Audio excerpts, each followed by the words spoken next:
Merci Laurence pour cette présentation qui en plus nous donne une technique de gestion de l'anxiété que vous pouvez appliquer la prochaine fois que vous passerez peut-être à nos places ou en train de faire une présentation. Donc peut-être on peut vous laisser la parole et poser des questions si vous avez des questions à poser à nos trois intervenantes. Merci pour vos présentations à toutes les trois. On regarde la tablette pour voir s'il y a des... Je sais que le repas est proche, très très proche. On a quelques minutes pour prendre le temps de les remercier et peut-être de les interroger.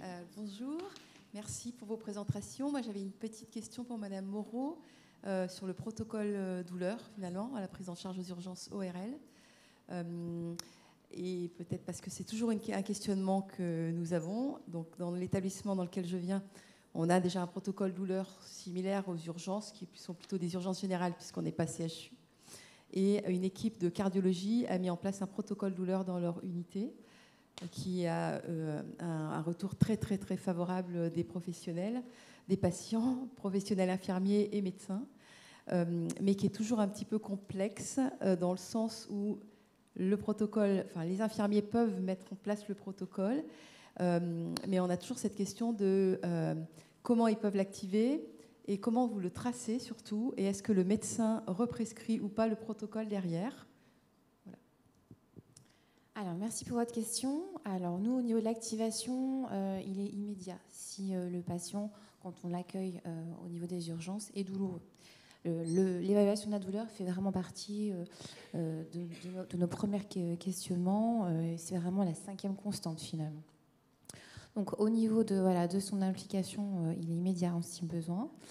Le médecin ne represcrit pas dans le dossier personnalisé du patient parce que la procédure existe. Par contre, nous, on doit le notifier. On met un petit commentaire à côté de l'évaluation de la douleur pour dire oui, effectivement, on a bien pris connaissance de la douleur chez cette personne et du coup, on a bien appliqué la procédure existante. Je pense avoir répondu à peu près à toutes vos questions. Aux urgences, on a le même fonctionnement. En cardiologie, donc c'est un service d'hospitalisation, on a aussi le même fonctionnement, mais quelque part, l'infirmière va tracer ce qu'elle a fait. Le médecin ne va pas forcément represcrire le protocole. Et on a peu trouvé, mais peut-être que dans la salle, il y en a, d'établissements où il y a un protocole comme ça de service qui a été fait. L'idée qu'on avait eue au départ à la sous-commission douleur, c'est de généraliser ce protocole au niveau de tous les services d'hospitalisation. Il est assez basique, on va dire, mais on se trouve confronté à des réticences médicales et qu'on n'est pas arrivé à le développer de façon massive, alors qu'il permet, et qu'il est assez simple, et qu'on s'est rendu compte que quand les infirmières l'activent, quand elles doivent monter sur des paliers supérieurs, et notamment quand elles doivent aller sur la morphine, il y a très souvent un échange avec le médecin, ou en tous les cas, on voit bien que les infirmiers sont culturellement très vigilants à ce qu'ils vont appliquer. Et les choses se passent très bien, et le retour, et on ne changera rien. Mais par contre, on est toujours un peu borderline, parce qu'on devrait pouvoir, dans nos dossiers, appeler ce protocole, qui fait qu'on a une traçabilité plus exhaustive, en tous les cas. Voilà. Mais après, je n'ai pas de réponse. C'était pour aussi peut-être voir si dans la salle, les personnes étaient concernées ou avaient pu le mettre en place, en tous les cas. Alors moi, j'aimerais juste rebondir sur la collaboration médicale. Je pense que de toute façon, sans collaboration, sans une dynamique de service, on ne peut absolument rien créer. Voilà, il faut vraiment que ce soit un engagement vraiment général, parce que cette procédure est aussi validée par notre cadre de santé, par la cadre supérieure de santé et directeur des soins. Donc si on n'est pas du tout dans cette dynamique d'amélioration de la qualité des soins, là, notamment concernant la prise en charge de la douleur, il ne se passera effectivement rien du tout. Donc nous, on n'est pas un service d'hospitalisation complète, mais du coup, on tend effectivement à le réaliser comme vous dans ces services-là. Or, les difficultés que l'on rencontre, effectivement, donc c'est collaboratif, mais aussi l'adaptation au niveau des traitements, qui fluctuent effectivement par rapport aux antécédents médicaux des patients. Donc pour le moment, on reste assez prudent, et il y a surtout un gros brainstorming justement pour pouvoir essayer de le modifier, ou alors pour savoir si on peut l'appliquer ou non dans les services d'hospitalisation complète. Je rebondis également sur la morphine, où effectivement on est très rigide, très frileux pour passer au palier 3 assez rapidement si on n'est pas soulagé avec un palier 1 ou 2. Or, je collabore avec un obstétricien au CHU qui aussi a eu beaucoup de difficultés à mettre en place une procédure postpartum dans l'immédiat. Et effectivement, pour avoir accouché récemment, on souffre au moins une bonne journée avant de passer au palier 3. C'est dommage parce que lui est tellement engagé et qu'il se bat finalement encore, malgré que la procédure existe, pour que ses patientes soient vraiment soulagées. Et à juste titre, il signale qu'on n'aura pas de médaille d'or si on a souffert.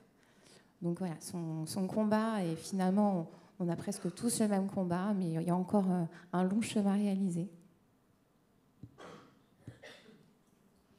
J'en profite juste il y avait une question sur la tablette qui demandait si cette procédure, parce que je pense qu'il y a une terminologie qui est importante, sera disponible, et donc je crois que tu as dit que...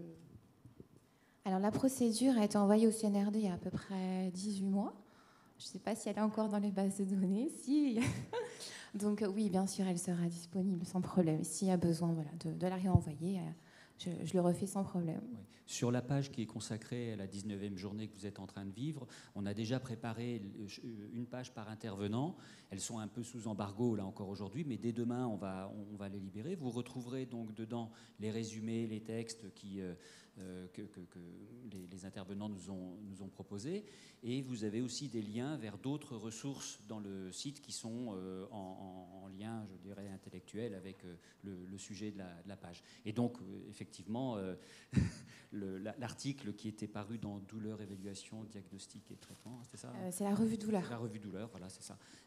Et bien en lien, on la trouvera sur cette page. Merci beaucoup.